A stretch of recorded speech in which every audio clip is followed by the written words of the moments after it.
बेनीवाल ने भजनलाल को तगड़ा लताड़ा। कांग्रेस से लेकर बीजेपी को लिया आड़े हाथ। बेनीवाल के सवालों से चुप हो गए भजनलाल। फुल टू एक्शन में है हनुमान बेनीवाल। राजनीति के हनुमान और राजस्थान की राजनीति में बलवान, नागौर से सांसद और सत्ता पक्ष के छक्के छुड़ाने वाले इस नेता को आप सभी जानते हैं, जिन्होंने कभी बीजेपी का दिल खोलकर साथ दिया था, लेकिन पार्टी की नीतियों से खफा होकर हनुमान बेनीवाल ने खुद को अलग कर लिया और साल 2024 का लोकसभा चुनाव इंडिया गठबंधन के साथ मिलकर लड़ा। इसके साथ ही नागौर से सांसदी भी जीत ली और अब नागौर सांसद सरकार के सामने पुरजोर तरीके से मुद्दे उठा रहे हैं। मुद्दे भी वो उठा रहे हैं जो जनता से जुड़े हुए हों। सिर्फ भजनलाल ही नहीं, बल्कि इस बार बेनीवाल ने कांग्रेस सरकार को भी खूब लताड़ा। हनुमान बेनीवाल ने नागौर में ताउसर रोड पर आवासन मंडल को आवंटित 500 करोड़ की भूमि पर माफियाओं के कब्जे को लेकर सरकार का ध्यान केंद्रित किया।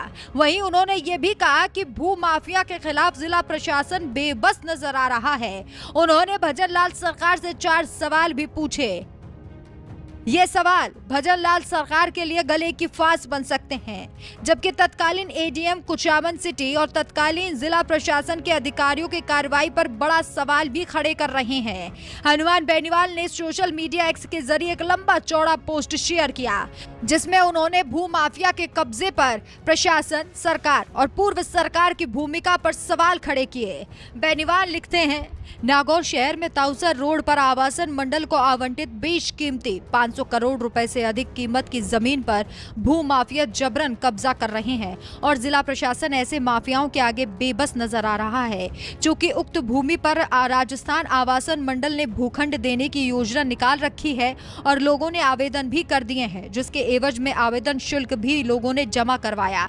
चूंकि इस भूमि पर वर्षों पूर्व लोगों ने अवैध रूप से नामांतरण करवाया, लेकिन उस नामांतरण को जिला स्तर से लेकर हाई कोर्ट और माननीय सर्वोच्च न्यायालय ने गलत नामांतरण करवाने वालों के खिलाफ अपना फैसला दिया था। मगर भू माफियाओं ने अधिकारियों और तत्कालीन अतिरिक्त जिला कलेक्टर कुचामन सिटी कमला अलारिया से मिली भिगत करके इस जमीन के नामांतरण से जुड़ी प्रस्तावली को न्यायालय अतिरिक्त जिला कलेक्टर कुचामन सिटी में एक अपील के रूप में प्रस्तुत किया और दिनांक 16 जनवरी 2023 को एडीएम न्यायालय कुचामन सिटी ने भी माननीय सर्वोच्च न्यायालय के फैसले को ताक पर रखकर भू माफियाओं को संरक्षित करने वाला जो फैसला दिया, उससे न्याय व्यवस्था पर बड़ा सवाल खड़ा होता है। बेनीवाल यही नहीं रुके, उन्होंने सरकार से 4 सवाल किए, जिनका जवाब देने में शायद भजनलाल शर्मा असमर्थ दिखाई दिए। बेनीवाल ने पूछा, मैं संवेदनशील मुख्यमंत्री होने का दावा कर रहे भजनलाल से पूछना चाहता हूं, नागौर शहर में आवासन मंडल को आवंटित इस भूमि और इसके आसपास खाली पड़ी सरकारी भूमि पर भू माफिया जबरन कब्जा लेने पर आमदा है। जिला प्रशासन नागौर की भूमिका संदेह के दायरे में है, क्योंकि ऐसे मामले में जिला प्रशासन को तत्काल स्वतः संज्ञान लेकर कब्जा करने वाले लोगों को बेदखल करने की जरूरत है। मगर अतिक्रमण करने वालों को संरक्षण उपखंड अधिकारी नागौर और जिला प्रशासन नागौर द्वारा क्यों दिया जा रहा है। दूसरे सवाल में उन्होंने पूछा, तत्कालीन एडीएम कुचामन सिटी ने माननीय सुप्रीम कोर्ट के निर्णय को ताक पर रखकर 16 जनवरी 2024 को जो फैसला दिया, उस मामले में मेरा सवाल है कि क्या तत्कालीन एडीएम कुचामन सिटी और तत्कालीन जिला प्रशासन के अधिकारी माननीय सुप्रीम कोर्ट से बड़े कैसे हो गए।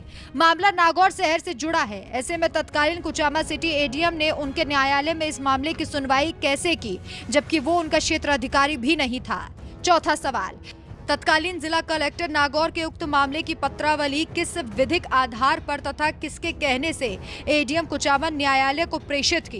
इस मामले में पूर्ववर्ती सरकार और वर्तमान सरकार के कई राजनेताओं की भूमिका संदेह के दायरे में है, इसलिए आप इस मामले में एक एफआईआर दर्ज करवाने और पूरे मामले की जांच एसओजी से करवाने के निर्देश दें। प्रकरण को लेकर मैंने राजस्थान सरकार के यूडीएच मंत्री श्री झावर सिंह खर्रा से फोन पर भी बातचीत की है। हालांकि सरकार अभी तक इस मामले में चुप है। देखना होगा कि बेनीवाल की आवाज उठाने के बाद सरकार अपनी चुप्पी तोड़ती है या फिर नहीं। लेकिन एक बात तो साफ है कि अब हनुमान बेनीवाल किसी के आगे झुकने वाले नहीं है। वैसे जिस तरीके से बेनीवाल ने ये मुद्दा उठाया है और भू माफियाओं पर कार्रवाई करने की मांग की है, इस पर आपकी क्या राय है, हमें कमेंट करके जरूर बताएं।